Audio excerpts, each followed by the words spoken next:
The Galactic Council chamber floated in the void between stars, a crystalline structure that had witnessed 3,000 years of peaceful deliberation. Ambassador Thelvrax of the Korthian Dominion stood before the assembled species, his 4 eyes narrowing with contempt. "The humans," he hissed, his translator rendering the words in a dozen languages simultaneously, "are nothing but children's stories. Ghosts whispered about in the dark corners of space. They do not exist." Murmurs of agreement rippled through the chamber. The council had heard the tales, of a species from a blue world called Earth, warriors who had supposedly colonized their entire solar system in mere centuries, who had split atoms and walked on their moon with primitive chemical rockets. But no one had ever seen them. No probe had ever found their system. They were legends, nothing more. Council Speaker Vrital raised her crystalline appendage for silence. "Nevertheless, the matter stands. The Korthian Dominion has claimed the Sol sector for mining operations. If these humans exist, they will be displaced. If they do not, then there is no issue to discuss." The vote was unanimous. The Korthian war fleet would depart within the cycle. Captain Marcus Rodriguez stood on the observation deck of the Lunar Defense Station, watching the alien vessels drop out of FTL at the edge of the solar system. Behind him, Admiral Patricia Hawkins studied the tactical displays with cold, calculating eyes. 67 capital ships, she said quietly. They're heading straight for the asteroid belt. Marcus clenched his jaw. The Korthians hadn't even bothered to send a message. They'd simply arrived and begun setting up mining platforms on Ceres, treating humanity's oldest space settlements like they were empty rocks. "They think we're not here," Marcus said.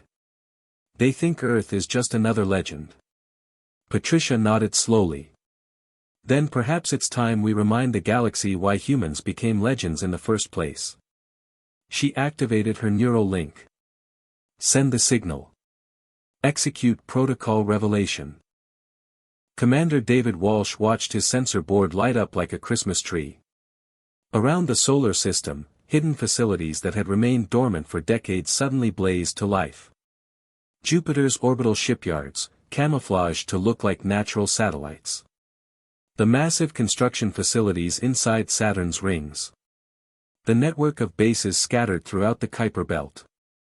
But it was Mars that truly came alive.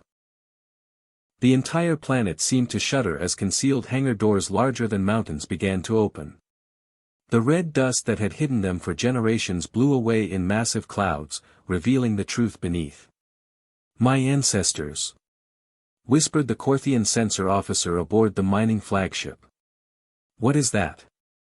His commander stared at the holographic display in horror as ship after ship after ship rose from beneath Mars's surface. They were enormous. Each dreadnought stretched 3 kilometers from bow to stern, bristling with weapons that made Korthian plasma cannons look like children's toys. "Sound retreat," the commander stammered. "Sound retreat now." But it was already too late. Admiral Patricia Hawkins appeared on every communication channel in the solar system simultaneously.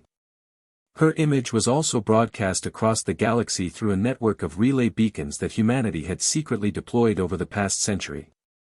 "People of the Galactic Council," she began, her voice steady and cold. "You thought we were myths. You thought Earth was a legend whispered by spacers who'd had too much to drink. You were wrong." The camera pulled back, revealing the observation window behind her. Through it, the Korthian mining fleet could be seen, surrounded by a sphere of human warships so dense they blocked out the stars. "Humanity has been watching you for 143 years. We've listened to your transmissions, studied your languages, and observed your politics. And we made a choice. We chose to remain hidden until we were strong enough that no one could threaten our home." The camera feed switched to a wide-angle view from a surveillance satellite. The entire solar system was visible, and it was filled with ships. 10,000 dreadnoughts formed a perfect sphere around the sun, each one a testament to humanity's industrial might and determination.